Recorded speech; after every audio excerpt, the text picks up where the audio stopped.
तो इस extra part में हम रिएक्ट का फाइनल पार्ट देख रहे हैं। इसमें मैं रिएक्ट अलर्ट्स और कुछ यूआई एलिमेंट्स लगाऊंगा। तो रिएक्ट अलर्ट को इंस्टॉल करने के लिए आप npm इंस्टॉल रिएक्ट अलर्ट कर सकते हैं। तो उसके बाद में आपको इसके जो बेसिक टेम्पलेट वगैरह हैं वो भी साथ में मिल जाएंगे। तो इसका एडिट सैंडबॉक्स, एक कोड सैंडबॉक्स दिया हुआ है जिसमें आपको इसका सैम्पल कोड भी मिल जाएगा। उसको मैं थोड़ा सा यूज़ करूँगा और मॉडिफाई करूँगा, उस हिसाब से हम उसको यूज़ ले पाएंगे।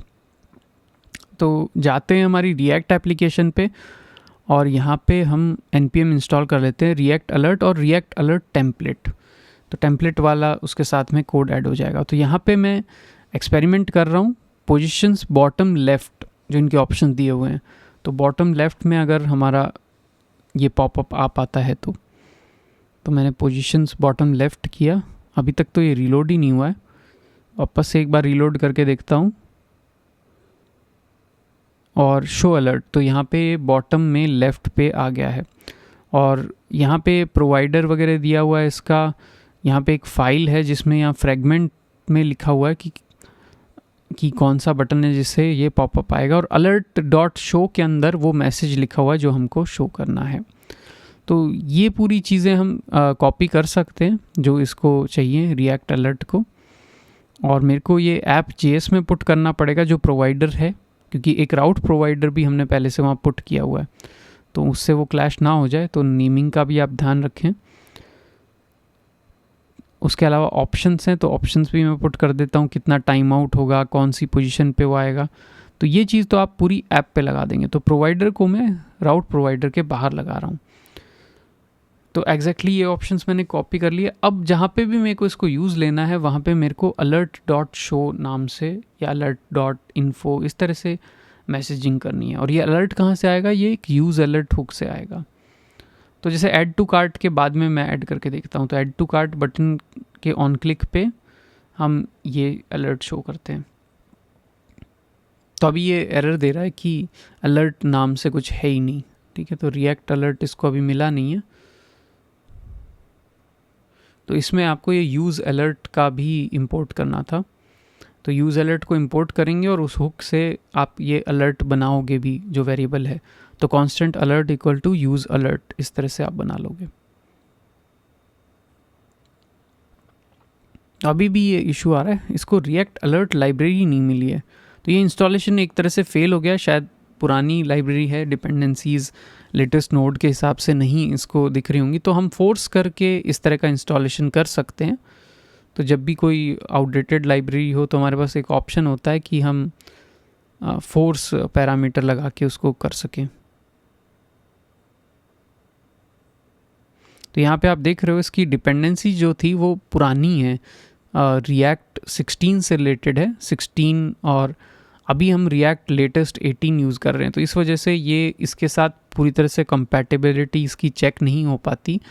पर फिर भी इन चीज़ों को इंस्टॉल किया जा सकता है विद अ फोर्स फ्लैग। तो यहाँ पे हम फोर्स ऐड कर देंगे। तो यहाँ पे इसको इंस्टॉल करते हैं। अब ये शायद लाइब्रेरी प्रॉपरली इंस्टॉल हो जाएगी। तो ये प्रॉपर इंस्टॉल हो गई है। अब मैं ऐड टू कार्ट करता हूँ। तो ऑलरेडी एडेड, क्योंकि शायद मैंने पहले ही इसको ऐड कर दिया था। तो ऑलरेडी एडेड को भी आप इस तरह के इन्फो बॉक्स में दिखा सकते हो। तो यहाँ पे मैं शो अलर्ट लिख देता हूँ। यहाँ नीचे एक बटन, इस पर क्लिक करते हैं। ये मैंने एक बटन बनाया है एक्चुअली, ये फॉर्म के लास्ट में ऐड कर देता हूँ मैं। और लॉगिन, तो यहाँ शो अलर्ट, तो यहाँ पे आपको ओ लुक एंड अलर्ट ऐसा कुछ दिखाई दे रहा है। तो अब मैं एक्चुअली अलर्ट पुट करूँगा जहाँ पे कुछ होता है, जैसे कि आइटम कार्ट में ऐड होते हैं या इस तरह से। तो वहाँ पे भी आप मैसेजिंग चेंज कर सकते हो। तो ये जो बटन है इसकी तो ज़रूरत नहीं है हमको, तो ये आप हटा सकते हो। और मैसेजिंग भी आप चेंज कर सकते हो। तो ये अलर्ट शो वाला ही पार्ट इम्पॉर्टेंट है। तो बटन को हटाते हैं और कहाँ पे पुट किया जाए, ये ऑलरेडी एडिड है, जैसे एक जगह तो यहीं एडिट किया जा सकता है। तो इसमें आइटम ऑलरेडी एडिड ऐसा इन्फो आप दे दोगे। तो ऐड टू कार्ट में करता हूँ, एक बार कर दिया, एक बार तो हो गया, एक और बार करो, आइटम ऑलरेडी एडिड। तो इस तरह से ये अच्छे नोटिफिकेशंस आपके पास में आ रहे हैं। तो ये रिएक्ट अलर्ट काफ़ी अच्छी लाइब्रेरी है, इससे इस तरह के पॉपअप्स आप क्रिएट कर सकते हो। तो इसमें इन्फो, सक्सेस, एरर, इस टाइप के डिफरेंट टेम्पलेट्स हैं जो अलग अलग कलर्स में आएंगे, तो वो आप यहाँ पे यूज़ कर सकते हो। जैसे इन्फो है, आई थिंक वो ब्लू कलर में, डिफ़ॉल्ट कलर में आता है, तो यहाँ पे इन्फो की तरह आता है। सक्सेस है वो करेक्ट ग्रीन कलर में आता है, तो ये अब आया है इसमें। और अब एरर को देखते हैं, तो एरर ऐसे रेड में आता है। तो अलग अलग तरह के आप अलर्ट यूज़ ले सकते हो। तो मैं यहाँ पे ऐड टू कार्ट में जस्ट उसके बाद में आइटम एडेड टू कार्ट ऐसा अलर्ट भी लिख देता हूँ। अब इसमें ये चीज़ ध्यान देनी कि हमने जस्ट उसके बाद में अलर्ट लिख दिया, हमने वेट नहीं किया कि वो सर्वर पे जाके प्रॉपर रिस्पॉन्स आएगा या नहीं, बैकएंड में वो चीज़ ऐड हुई या नहीं, इस पे हम डिपेंड नहीं किया, हमने तो नेक्स्ट लाइन में बस वो अलर्ट लिख दिया। तो ये हम आगे का एक टास्क लेके चलते हैं टू डू में, कि ये हम लास्ट में फिक्स करेंगे। तो आइटम ऑलरेडी एडिड आ रहा है, और जब आप एक नया आइटम ऐड करोगे कोई फर्स्ट टाइम, तो वो आइटम एडेड टू कार्ट आ जाएगा।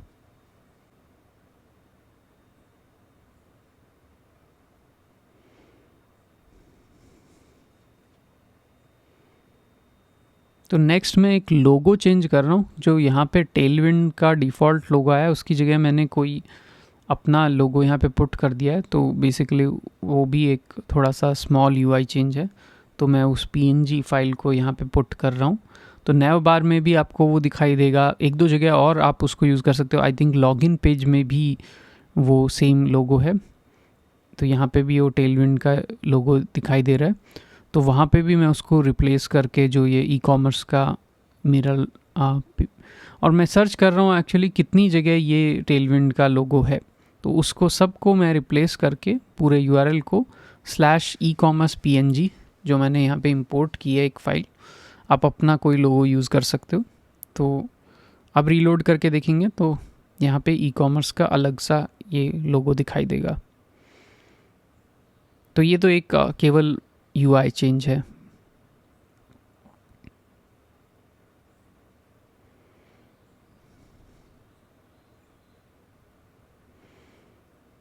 अभी मैं एक फुटर कंपोनेंट की सर्च कर रहा हूँ, ताकि हम अपनी वेबसाइट के नीचे एक फुटर जैसा कुछ लगा सकें। तो वैसे ये फंक्शनैलिटी के हिसाब से कुछ ज़्यादा इंपॉर्टेंट नहीं है, लेकिन अगर आपको वेबसाइट लॉन्च करनी है तो जनरली नीचे कॉन्टैक्ट्स, एड्रेस और काफ़ी इंपॉर्टेंट लिंक्स होते हैं। तो यहाँ पे मेरे को फुटर नहीं मिला इसमें फ्रीली, तो मैं वापस टेलविंड कंपोनेंट्स वाली साइट पे जाता हूँ। यहाँ पे काफ़ी सारे फुटर ऑप्शन हैं, मेरे को इस तरह के भी फुटर मिले। आई थिंक इस तरह का फुटर ज़्यादा अच्छा रहेगा, क्योंकि हो सकता है आपकी ई कॉमर्स ऐप की कोई एप्लीकेशंस भी हों, मोबाइल एप्लीकेशंस, और कुछ कॉन्टैक्ट्स भी हो सकते हैं। तो मैं अभी एक डमी फुटर ले रहा हूँ, इसका कोई ज़्यादा रिलेशन नहीं है हमारी एप्लीकेशन से, बट इससे थोड़ा सा आपको पेज का भी आइडिया हो जाएगा कि पेज को हम इजीली मॉडिफाई कर सकते हैं। तो मैंने कॉमन वाले फोल्डर में ये फुटर वाली कंपोनेंट को ऐड कर रहा हूँ। तो फुटर इस कंपोनेंट का नाम होगा, रिटर्न में मैं एज इट इज़ ये पूरा पेस्ट कर दूंगा। तो ये एक्चुअली में HTML है ना कि JSX, तो इसको आपको कन्वर्ट करके पेस्ट करना होगा। तो वापस से HTML टू JSX कन्वर्टर पे जाओ, वहाँ से आप इसको पेस्ट करो तो आपको साइड में JSX मिल जाएगा। उस JSX को आप कॉपी कर सकते हो पूरे को, और उसको पेस्ट कर दो इस कंपोनेंट में। तो अब ये फुटर कंपोनेंट, आई थिंक बस ये कमेंट्स वगैरह हटा सकते हो आप, और यहाँ पे एक फ्रेगमेंट एंड करना होगा। तो अब ये फुटर कंपोनेंट रेडी है, इसको आप यूज़ ले सकते हो। यहाँ पे डाउनलोड और ई कॉमर्स ऐप या जो भी मैसेजिंग आपको करनी है वो यहाँ पे आप चेंज कर सकते हो।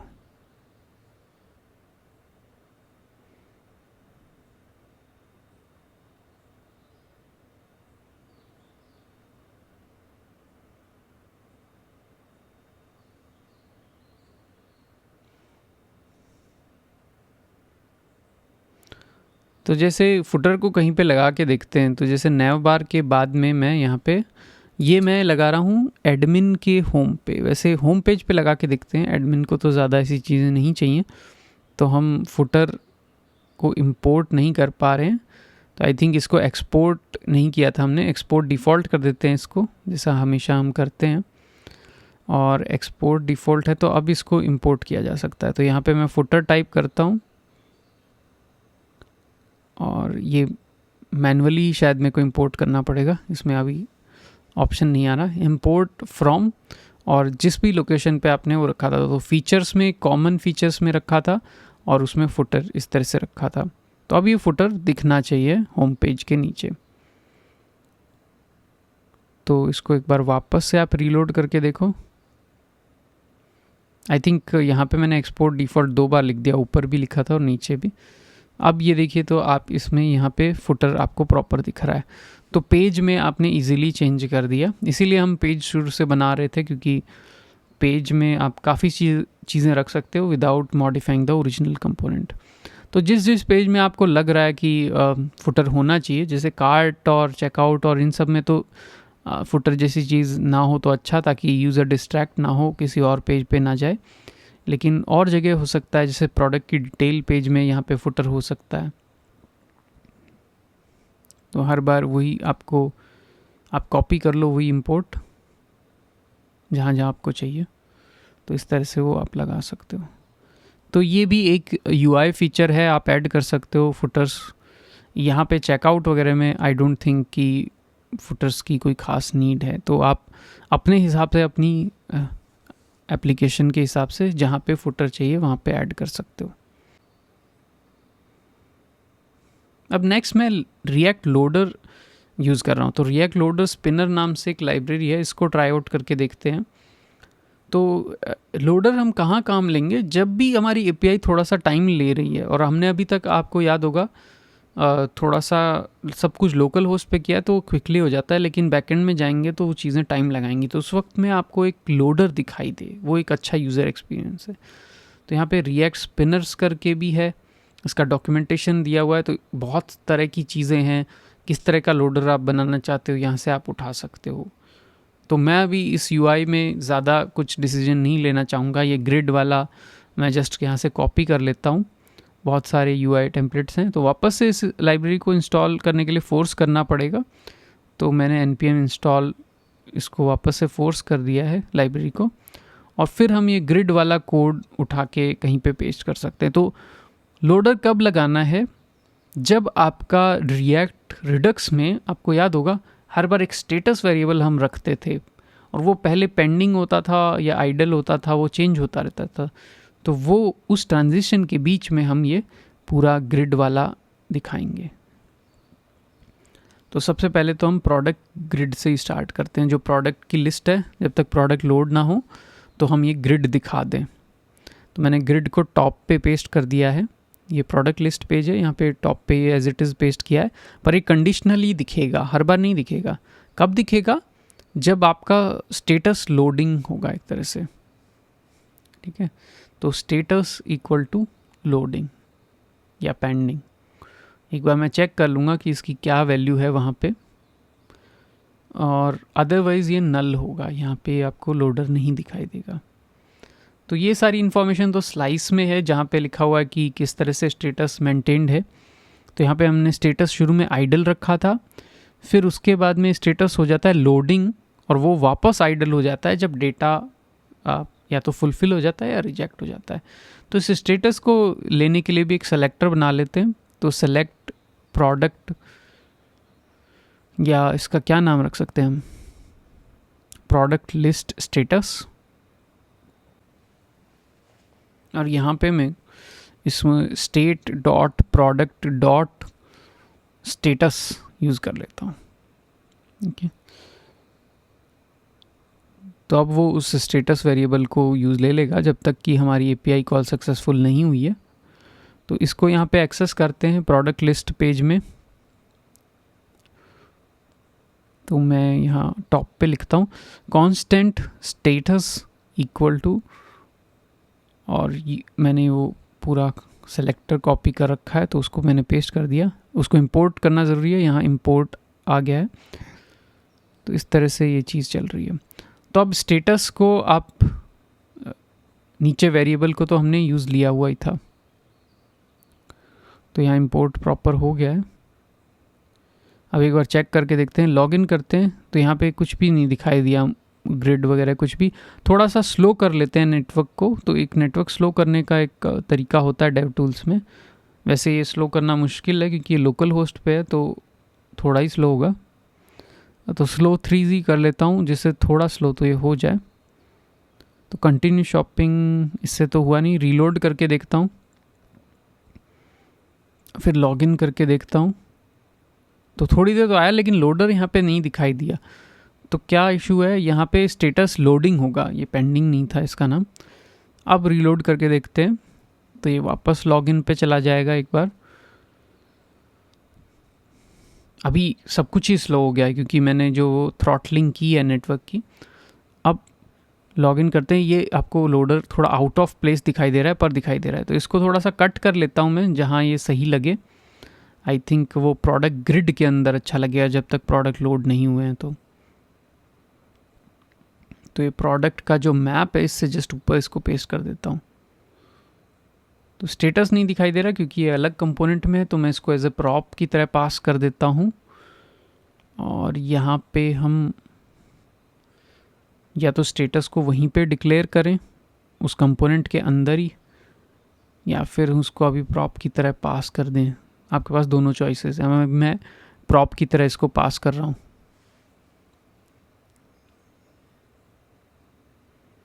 तो अब रीलोड करके देखता हूँ।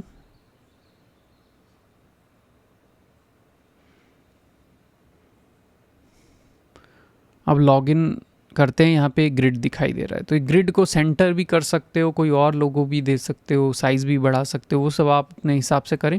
बट आपको बेसिक आइडिया आ गया होगा कि जब तक API कॉल नहीं हुआ है और वो पेंडिंग चल रहा है, इसीलिए वो स्टेटस काफ़ी काम की चीज़ है जो हम अभी तक स्लाइसेस में लिखते आ रहे हैं।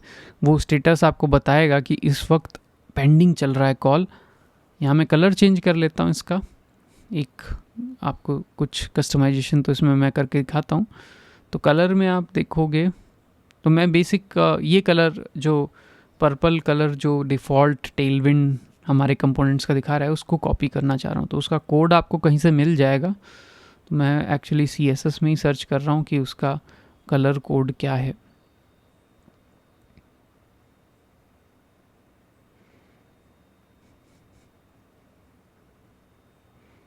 तो ये RGB में उसकी वैल्यूज़ आपके पास में है।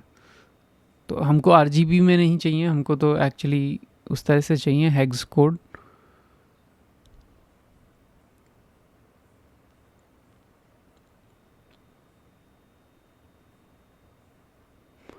तो क्या ये RGB एक्सेप्ट करेगा? तो मैं RGB वाला कोड पूरा कॉपी कर लेता हूँ।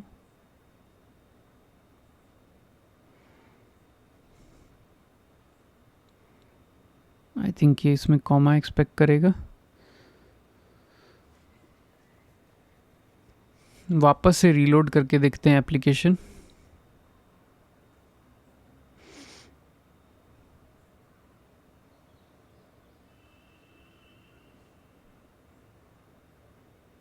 तो हाँ, ये कोड एक्सेप्ट हो गया, ये पर्पल जैसा आ गया। तो इस तरह की और भी कस्टमाइजेशन आप इसमें लोडिंग में कर सकते हो। कहाँ कहाँ पे लोडिंग लगेगा आप देख सकते हो। प्रोडक्ट लिस्ट में मैंने लगा दिया है, हर जगह ही वैसे वो लग सकता है। जब एक बार बैकएंड में करोगे तो हर चीज़ में बहुत डिले आने लगेगा। तो कार्ट में भी आप कर सकते हो कि कार्ट के आइटम जब तक लोड हो के आ रहे हैं तो उस प्लेस पे भी आप ये दिखा सकते हो। कहीं पे भी आई थिंक पूरी एप्लीकेशन में इसके मल्टीपल जगह यूज़ हो सकते हैं। तो आपको हर बार उस पर्टिकुलर स्लाइस में जाना है, वहाँ पे जो स्टेटस उस API का है उसको सेलेक्ट करने का कुछ बनाना है। तो यहाँ सेलेक्ट कार्ट स्टेटस कर देते हैं और कार्ट डॉट स्टेटस कर देते हैं। तो यहाँ पे भी स्टेटस तो हो गई, सब में ही मैंने बनाया था। और इसमें आप constant status equal to use selector select cart status इस तरह से कर लीजिए।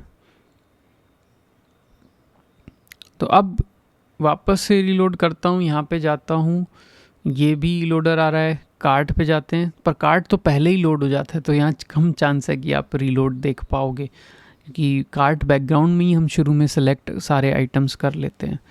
तो जहाँ पे भी मीनिंगफुल आपको लगे। यहाँ पे अभी भी लोडर वापस से, इससे पता लगता है कि एपीआई कॉल वापस से बैक जाते हो तब भी आपका हो रहा है, तो वो चीज़ भी आप हैंडल कर सकते हो। इसके अलावा मैं प्रोडक्ट डिटेल्स पेज में ये लगा के देखता हूँ।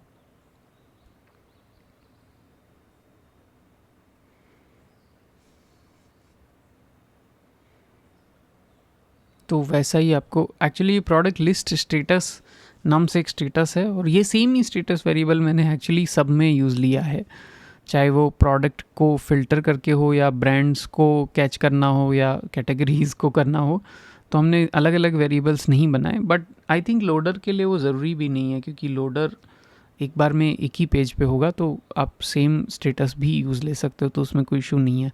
चाहे आप लिस्ट, मैंने उसका नाम लिस्ट स्टेटस रखा है, बट वो यूनिवर्सली स्टेटस ही है सबका। तो आप किसी प्रोडक्ट की डिटेल पे जाओगे तो वो भी इंस्टेंटली फैच हो रहा है। तो select list status is not defined, I think वो प्रॉपरली इंपोर्ट नहीं हुआ है, बट यहाँ तो इंपोर्टेड दिख रहा है वो। एक बार वापस से, तो यहाँ पे शुरू में आपको थोड़ा सा देर लोडर दिखाई दिया था एक्चुअली में। यहाँ पे आप इस पेज को शायद रीलोड करें तो वो इफ़ेक्ट आपको दिखाई देगा। इस पे आप जाओ,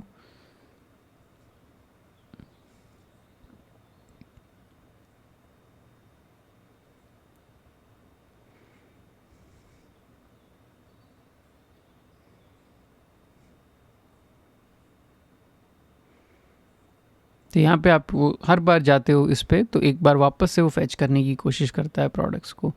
तो ये एपीआई ऑप्टिमाइजेशन भी आप कर सकते हो यहाँ पे, कि एपीआई वापस से कॉल ना हो जब आप बैक जाओ। ये सब ऑप्टिमाइजेशन की चीज़ें हैं, अभी हमारी ई कॉमर्स पूरी ऑप्टिमाइज नहीं है। नाउ मैं एक मॉडल डाउनलोड कर रहा हूँ, मॉडल का फ्रीली अवेलेबल है कोड, और जितने भी डिलीट टाइप के ऑपरेशंस हैं हमारे, वो थोड़े से इस तरह के होते हैं, उसमें हमको वार्निंग देनी चाहिए, तो उसके लिए हम ये मॉडल यूज़ करेंगे। और कहाँ कहाँ करेंगे, मेरे ख्याल से जहाँ कार्ट में हम आइटम्स डिलीट करते हैं वो एक बहुत क्रूशियल जगह है, और आई थिंक एडमिन पैनल में भी कुछ डिलीट के ऑप्शंस हैं, वहाँ पे भी क्रूशियल जगह है। तो मैं एक फंक्शन कंपोनेंट बना रहा हूँ और इसका नाम मॉडल है, इसमें मैं पूरा ये कॉपी कर लूँगा। एक्चुअली डिपेंडेंसीज मैं अंदर पेस्ट कर दी, ये मेरे को टॉप पे पेस्ट करनी चाहिए थी। मैं इसको एग्जैक्टली कॉपी कर लेता हूँ और फिर मॉडल इसका नाम रख देंगे। तो मॉडल इसका नाम रख दिया, बाकी सब एज इट इज़ मैं रख देता हूँ, कोई ख़ास चेंज इसमें मेरे को नहीं करने।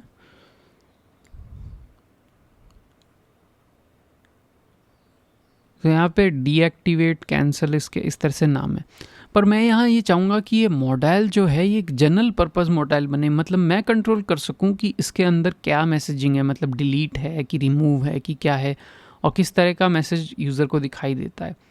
तो ये जितने भी चीज़ें हैं, जैसे सेट ओपन, यहाँ पे डीएक्टिवेट कैंसिल, ये सब दिया हुआ है जो एक्शंस, ये हम बाहर प्रॉप से अगर कंट्रोल कर पाए तो ये मॉडल थोड़ा सा ज़्यादा यूज़फुल हो जाएगा।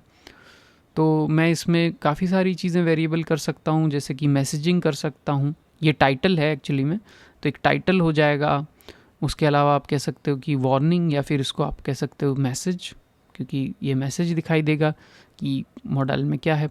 फिर इसको आप डीएक्टिवेट को बोल सकते हो एक तरह से, जो भी डेंजर एक्शन है, तो इसको मैं डेंजर ऑप्शन बोलता हूँ, और दूसरे को कैंसिल ऑप्शन बोलता हूँ। तो ये सारी चीज़ें हम आउटसाइड से कंट्रोल करना चाहेंगे, ताकि मॉडल को हम बार बार अलग अलग तरह के मैसेजिंग और ऑप्शंस के साथ यूज़ कर सकें। तो ये सारे ऑप्शन मैंने चेंज कर दिए। तो अब ये मॉडल को कहीं पे लगा के देखते हैं। तो सबसे रेलेवेंट स्पेस जो मेरे को दिख रहा है, आई थिंक वो था कार्ट वाला। तो मैं कार्ट पे जाता हूँ, यहाँ पे मैं मॉडल को एक बार टॉप पे पुट करके देखता हूँ या तो, और इसमें वो हमको प्रॉप्स भी भेजनी पड़ेंगी, वरना ये कुछ भी हमको नहीं दिखाएगा। तो टाइटल में आप लिख सकते हो कि हम डिलीट कर रहे हैं किसी आइटम को, डिलीट कार्ट आइटम। मैसेज में आप पूछ सकते हो कि आर यू श्योर कि आप ये आइटम को डिलीट करना चाहते हो।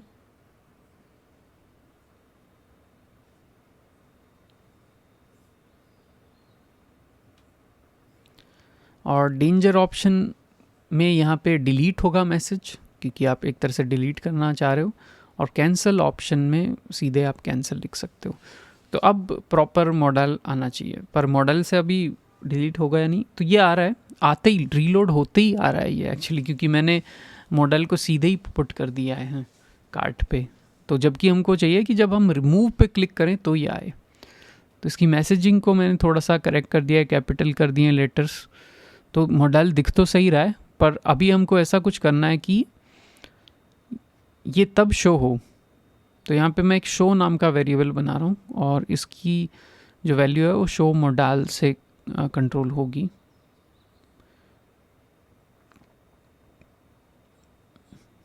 तो यहाँ पे सेट ओपन, और ये जो ओपन स्टेटस है इससे ये ओपन होता है या क्लोज होता है, तो इसको हमको भी कंट्रोल एक्सटर्नली करना पड़ेगा कि हम सेट ओपन को बाहर से कंट्रोल कर पाएँ, कि बाहर से कोई ऐसा कमांड दे कि मॉडल ओपन हो जाए। तो ये शो मॉडल तो आई थिंक एक वेरिएबल रखने से तो काम नहीं बनेगा, तो अभी बाय डिफ़ॉल्ट ये हमेशा ओपन दिखाई देता है, और कैंसिल करने पे गायब हो जाता है। तो उससे वो सेट ओपन वाले ही स्टेटस चेंज हो रहे हैं एक तरह से। तो शुरू में हम इसको फॉल्स रखते हैं, अभी ओपन ट्रू था शुरू में, तो उस वजह से वो अब नहीं दिखाई दे रहा है, लेकिन हम इसको ट्रू करना चाहेंगे ओपन स्टेटस को। तो इसके लिए आपको एक तरह से बाहर से कोई ऐसा फंक्शन पास करना पड़ेगा जो कि अंदर सेट ओपन को ही कॉल करता हो। तो मैं इसको बोलता हूँ डेंजर एक्शन, ऐसी कोई प्रॉप हम पास करेंगे जो कि बेसिकली कॉल बैक फंक्शन, एक फंक्शन की तरह ही होगा, और वो फंक्शन चलना चाहिए यहाँ पे। ठीक है, तो ये जो डेंजर ऑप्शन है ये हैंडल डेंजर इस चीज़ को कॉल करेगा, तो एक हैंडलर बना देते हैं उसका। तो हैंडल डेंजर नाम का एरो फंक्शन है, और ये करेगा सेट ओपन को फॉल्स, वो बंद भी हो जाएगा, और डेंजर एक्शन को एग्जीक्यूट कर देगा। तो डेंजर एक्शन जो भी हम पास करेंगे, जैसे कि रिमूव का एक्शन हमने पास किया, तो यहाँ पे डेंजर एक्शन पास करते हैं, तो यहाँ पे वो कोई फंक्शन होना चाहिए, तो फंक्शन है यहाँ पे हैंडल रिमूव वाला फंक्शन। ठीक है, तो हम क्योंकि चाहते हैं कि जब वो सक्सेसफुल हो तो आपका ये हैंडल रिमूव टॉप लेवल पे कॉल हो जाए।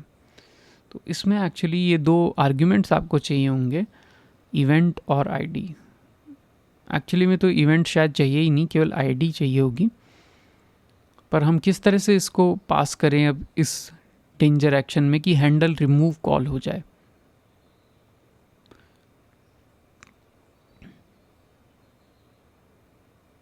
क्योंकि ये जो आईडी है ये आपको पहले से तो पता नहीं, जब आप क्लिक करते हो किसी चीज़ के ऊपर तभी आपको वो आईडी पता लगती है।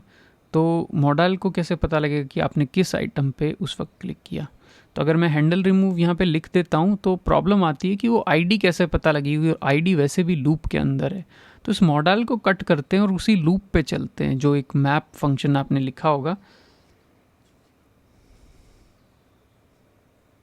तो यहाँ पे मॉडल हो, यहाँ पे हर आइटम की एक आईडी भी है, और आपने जैसे यहाँ पे बटन पे लिखा हुआ है कि आइटम डॉट आईडी, तो यही वाला पार्ट आप ऑन क्लिक पे रिमूव के एग्जीक्यूट ना करोगे और यहाँ डेंजर एक्शन में उसको लिख दोगे, तो वो एक तरह से आपके मॉडल की डेंजर एक्शन यानी डिलीट पे क्लिक होने पे ये चलेगा।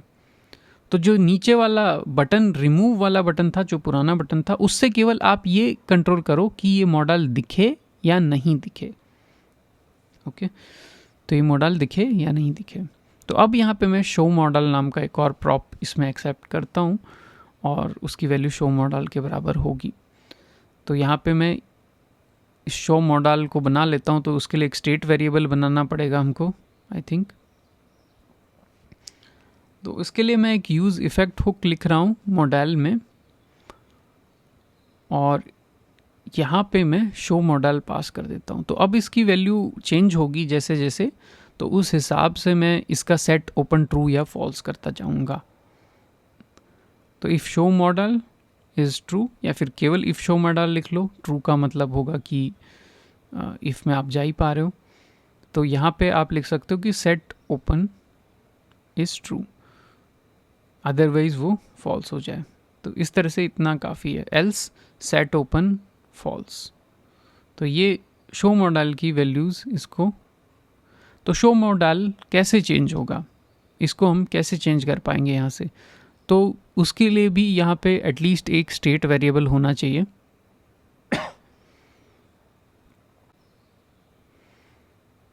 तो यहाँ पे मैं सेट ओपन, या फिर ऐसा एक स्टेट वेरिएबल हमने अभी बनाया नहीं है तो मैं बना लेता हूँ। तो कांस्टेंट और इसमें ओपन मॉडल और सेट ओपन मॉडल इस नाम से, और फिर यूज स्टेट बना लेते हैं। शुरू में ओपन मॉडल आप नेगेटिव वैल्यू दोगे या नल दे सकते हो, या उसकी जगह फॉल्स भी दे सकते हो, ऐसा कुछ दे सकते हो। और फिर यहाँ पे सेट ओपन मॉडल, और इसमें आप दोगे आइटम डॉट आई डी। तो कौन से मॉडल को आपको ओपन करना है, तो यहाँ पे ओपन मॉडल आईडी। तो ये मैंने आईडी क्यों दी इस वक्त आपको सोचना चाहिए, क्योंकि अगर वो मैं ट्रू फॉल्स दे देता तो सारे लूप में सारे ही मॉडल एक साथ ओपन हो जाते। तो यहाँ पे ये चेक करेगा कि आपने जिस आइटम पे क्लिक किया है उसी से आईडी मैच हो रही है या नहीं। तो अब आप देखो हर में केवल एक ही पॉपअप आ रहा है, और वो उसी आइटम के लिए। वैसे मॉडल हर बार लूप में है तो वो होंगे तो 3-4, लेकिन उसी का शो मॉडल ट्रू होगा जिसका ओपन मॉडल जो वैल्यू है, जो सेट ओपन मॉडल से मैंने सेट की है, वो आइटम डॉट आई डी के बराबर होगी। तो ये लॉजिक थोड़ा सा आप एक बार चेक कर सकते हो कैसे मैंने लिखा है। अब इसको यहाँ पे रिमूव करो, तो अभी कुछ होगा नहीं क्योंकि मैं कैंसिल पे प्रेस कर रहा था तो वो बस बंद हो रहा है। तो अब हम डिलीट वाला भी ट्राई करके देखेंगे।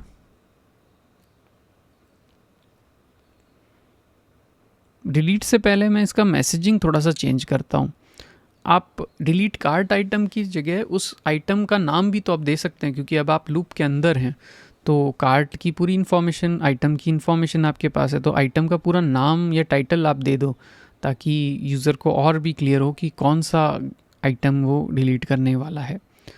तो यहाँ पे अब रिमूव पे डिलीट हुआई P34 या डिलीट सैमसंग, इस तरह से आप कर रहे हो।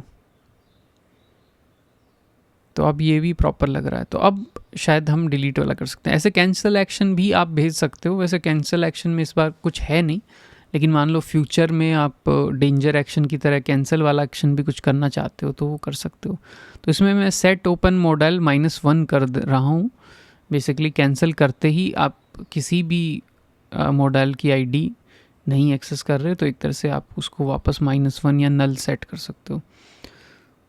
तो यहाँ हैंडल कैंसिल भी मैं बना लेता हूँ इसके अंदर। तो कैंसिल एक्शन, और इसके अंदर मैं कैंसिल एक्शन को एग्जीक्यूट करूँगा।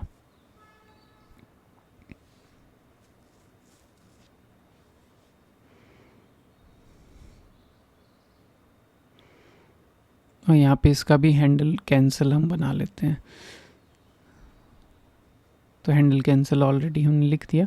रिमूव करते हैं। अब पहली बार इसको कैंसिल तो प्रॉपर अब काम कर रहा है हमारा, और अगर रिमूव करना चाहें हम तो रिमूव भी ये हो रहा है। तो अब ये प्रॉपर मॉडल है जो वार्निंग के साथ आपके पास में काम कर रहा है, और ये मॉडल रीयूजेबल भी है, इसको कहीं और पे भी हम लगा सकते हैं। तो मैं साइन आउट करता हूँ और एडमिन में लॉगिन करता हूँ, और एडमिन में भी एक जगह था जहाँ डिलीटिंग का कुछ कॉन्सेप्ट था। आई थिंक जब हम इसके प्रोडक्ट्स पे जाते हैं तो यहाँ एडिट प्रोडक्ट का ऑप्शन था, और इसमें भी यहाँ पे जाते तो डिलीट का ये ऑप्शन था। तो ये डिलीट भी काफ़ी गलती से भी क्लिक हो सकता है, अगर आप सेव के चक्कर में वहाँ पे क्लिक करें तो डेंजरस ऑपरेशन हो सकता है। तो यहाँ पे भी आपको यूज़र को एक वार्निंग देनी चाहिए। तो बिल्कुल वही प्रोसेस हम करेंगे। जहाँ पे डिलीट का बटन है उस पर जो हैंडल डिलीट वाला है सीधे कॉल नहीं करेंगे, और हम इसकी जगह एक मॉडल पुट कर देंगे और मॉडल पे हैंडल डिलीट वाला कॉल करेंगे। तो ये मॉडल पहले से बना हुआ है, इसको हम वहाँ पे पेस्ट कर देते हैं।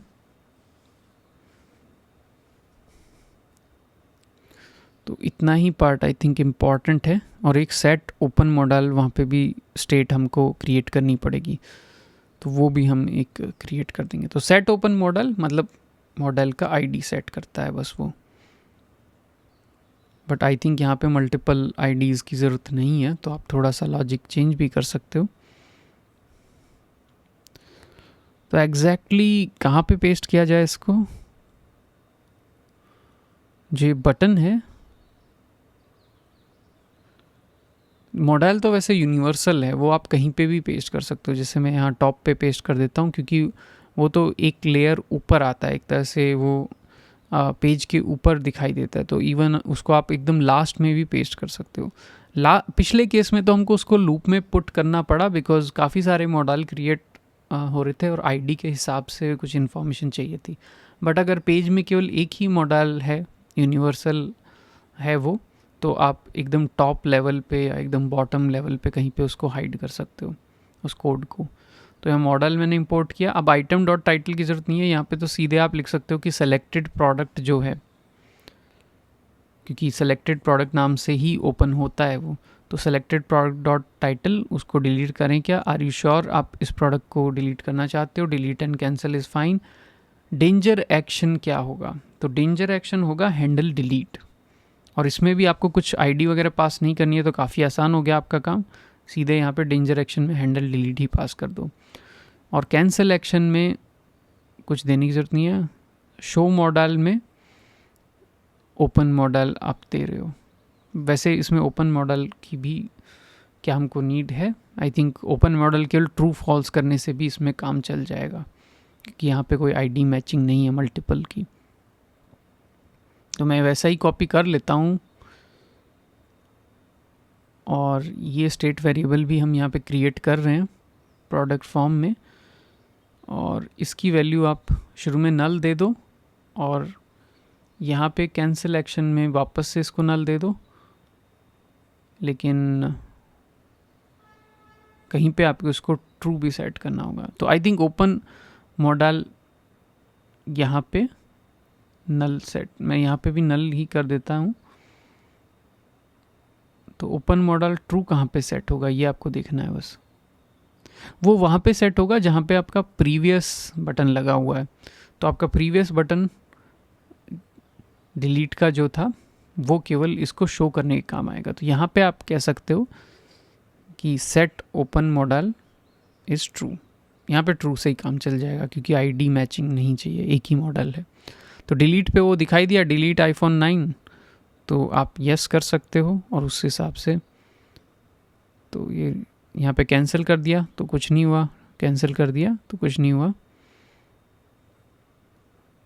बस इसका डेटा डिलीटेड का गायब हो रहा है। आई थिंक कुछ रीलोड वगैरह हो गया है।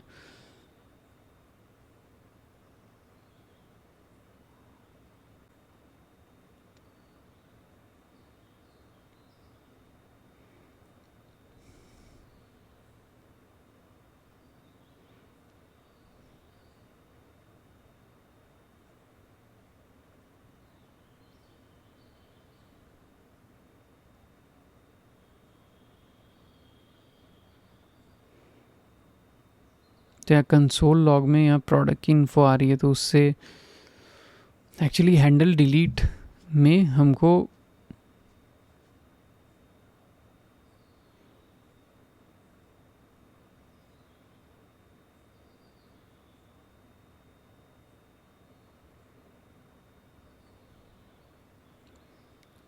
प्रिवेंट डिफ़ॉल्ट करना पड़ेगा, क्योंकि उसी की वजह से जो आप देख रहे थे कि फॉर्म रीलोड हो रहा है। तो ई डॉट प्रिवेंट डिफ़ॉल्ट मैंने लगा दिया है यहाँ पे। तो अब शायद जब मैं डिलीट पे क्लिक करूँगा तो ये जो क्लियर हो रहा था ये नहीं होगा। तो अब डिलीट पे करता हूँ, कैंसिल करता हूँ, तो अब ये डेटा क्लियर नहीं हो रहा है। तो ये एक HTML की वजह से हो रहा था। अब मैंने डिलीट पे क्लिक किया है, तो डिलीट पे क्लिक करते ही आइटम डिलीट स्टेटस या डिलीट फ्लैग इसमें सेट हो जाना चाहिए। तो लेट्स सी कि वो हुआ होगा या नहीं। तो यहाँ पे हम जाते हैं तो ये प्रोडक्ट डिलीटेड आ रहा है। दूसरा करके देखते हैं, इससे आइडिया लगेगा, क्योंकि वो तो शायद पहले से डिलीटेड था। तो यहाँ पे इस पे जाते हैं, दूसरा फ़ोन है, इस पे डिलीट पे क्लिक करते हैं। तो ये आईफोन X नाम से है। यहाँ पे एक मैं अलर्ट भी दिखाता हूँ कि ये आइटम डिलीट हो गया है या नहीं। तो वो चीज़ भी अच्छी रहेगी कि एडमिन को उसी पेज में पता लग जाए कि डिलीटेड का क्या स्टेटस है। तो सेलेक्टेड प्रोडक्ट इज़ डिलीटेड, तो यहाँ पे आएगा कि दिस प्रोडक्ट इज़ डिलीटेड। और इस चीज़ को आप थोड़ा रेड टेक्स्ट में दिखाओ तो ज़्यादा अच्छा है। तो यहाँ मैं क्लास नेम दे देता हूँ जिसमें टेक्स्ट रेड इस तरह से मैं पास कर देता हूँ 500 शेड में।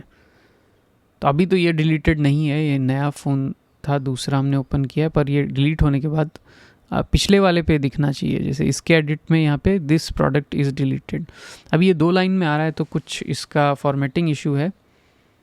इसको मैं कट कर लेता हूँ इस ग्रिड से और यहाँ कॉल स्पेन इसके अंदर पेस्ट करता हूँ, या तो मैं इसको या कॉल स्पेन 6 दे देता हूँ इस पर भी, तो ये अब फुल विड्थ में दिख रहा है। तो अभी दूसरे किसी एलिमेंट को भी एक बार डिलीट करके देखेंगे। उससे पहले यहाँ डिलीटेड में भी मैं सेलेक्ट डिलीट को डिसेबल कर देता हूँ। अगर कोई चीज़ पहले ही डिलीट हो चुकी है तो उस पर डिलीट बटन दिखाने का फ़ायदा नहीं है। तो मैं इसमें नॉट ऑफ डिलीटेड ये कंडीशन लगाता हूँ। तो अब यहाँ पे डिलीट बटन दिखाई नहीं दे रहा क्योंकि this product is already deleted. आप ऐसे ऑप्शन दे सकते हो कि रिस्टोर वगैरह करने का, बट मैं अभी नहीं दे रहा हूँ ऐसा। तो किसी और प्रोडक्ट पे जाते हैं, एडिट करते हैं, डिलीट iPhone X, तो यहाँ पे आ गया।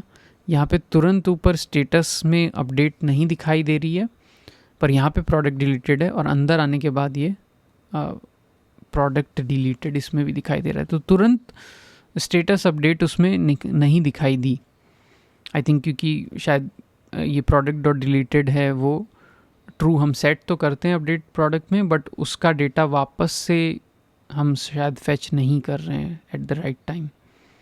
वैसे यहाँ पे तो प्रोडक्ट इंडेक्स पे एक्शन डॉट पेलोड में वो आना चाहिए, बट कुछ पर्टिकुलर इशू है आई थिंक। तो ये सेलेक्टेड प्रोडक्ट पे वापस से नहीं आ रहा था, तो सेलेक्टेड प्रोडक्ट को भी हम करेंगे। तो अब की बार मैं एक और सैंपल लेता हूँ। प्रोडक्ट्स पे जाते हैं, इसको एडिट करते हैं, अब डिलीट करते हैं, तो अब तुरंत यहाँ पे दिखाई दे रहा है। तो सेलेक्टेड प्रोडक्ट नाम का वेरिएबल रीसेट नहीं हो रहा था आफ्टर अपडेटिंग, तो इसलिए आपको एक बार बैक जाके वापस आके देखनी पड़ रही थी अपडेट। तो अब आई थिंक यहाँ पे सारी चीज़ें वर्किंग हैं। अब इस पार्ट के बाद आपको बैकएंड वाली सीरीज़ बैकएंड वाले पार्ट पे वापस चले जाना चाहिए और वहाँ से आप कंटिन्यू कर सकते हो।